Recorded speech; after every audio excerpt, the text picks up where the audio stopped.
Hello বন্ধুরা, welcome back to my new mini blog. তো সবার আগে তোমাদেরকে জানাই গুড ইভিনিং। তো বন্ধুরা, আজকে আমার পিসি একটু ব্যস্ত আছে আর মৌসুমিও বাড়িতে নেই, তাই আজকে ওদের ঠাকুর ঘরে পুজো দিতে আমাকে বললো। তো বাড়িতে তো আমি সবসময় পুজো দিতাম, কিন্তু এখানে কোনোদিন পুজো দেইনি পিসিদের ঠাকুর ঘরে। তো আজকে ফার্স্ট টাইম, এই প্রথমবার আসলাম। তো তোমরা আবার যেন কেউ উল্টোপাল্টা কমেন্ট করো না। হ্যাঁ জানি, অনেকেই আবার বলবে এটা ঠাকুর ঘরে পুজো দিতে এসে এটা আবার নতুন কথা কি। হ্যাঁ, অনেকের ঠাকুর ঘরের নিয়ম অনেক রকম থাকে, আলাদা আলাদা। আমাদের বাড়িতে অন্যরকম ছিল, পিসিদের বাড়িতে অন্যরকম হতে পারে।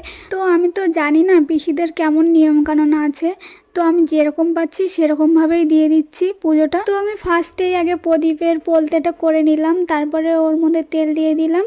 তো আমি এইদিকে পুজো দিতে লাগি আর তোমাদের তার মধ্যে কটা সুন্দর সুন্দর কমেন্ট পড়ে নিই।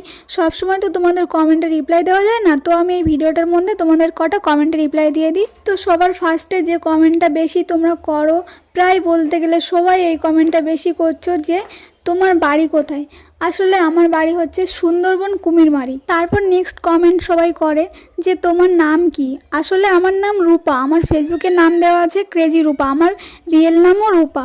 অনেকে ভাবে যে আমি ফেক নামে হয়তো আইডিটা চালাচ্ছি, কিন্তু না, আমার নাম রূপা মৃধা আর এটাই হচ্ছে আমার রিয়েল আইডি। তো আরেকটা দাদা ভাই আমাকে কমেন্ট করেছে যে তোমার চোখে কি কোনো প্রবলেম আছে। আসলে না দাদা ভাই, আমার চোখে কোনো প্রবলেম নেই, আমার চশমাটা পরতে ভালো লাগে তাই আমি পরি। তো বন্ধুরা, চশমাটা পরে কি আমাকে খুব খারাপ লাগে? আমাকে যদি খারাপ লাগে চশমাটা পরে, তাহলে তোমরা কমেন্টে বলে যেও, তাহলে চশমাটা খুলেই ভিডিও বানানোর চেষ্টা করব।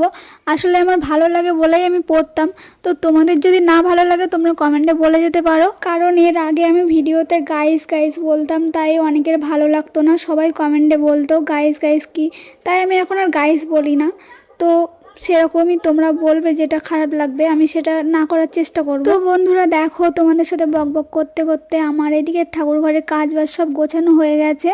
আর এখানে পিসিদের বাড়িতে একটা গপু ভাই ছিল, গপু ভাইকেও খেতে দিয়ে দিলাম। তারপরে দেখো আমি এখন ব্রাহ্মণের মতন ঘন্টা নাড়িয়ে নাড়িয়ে পুজো দেব।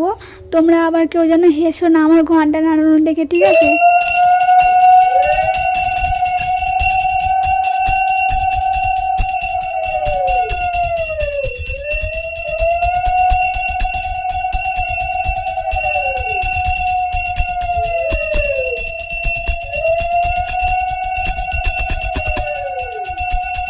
তো বন্ধুরা, আমার এখন পুজো দেওয়া কমপ্লিট হয়ে গেছে আর আমি ফার্স্ট টাইম এইরকমভাবে পুজো দিলাম ঘন্টা নাড়িয়ে। আমি এর আগে কোনোদিন এরকমভাবে পুজো দেইনি, আর আমাদের বাড়িতে ঘন্টাও নেই, পিসিদের বাড়িতে আছে। তো যাই হোক, আজকের ভিডিওটা তোমাদের কেমন লাগলো কমেন্টে অবশ্যই জানিও, আর ভালো লাগলে একটা লাইক করে দিও। তো দেখা হচ্ছে আবার।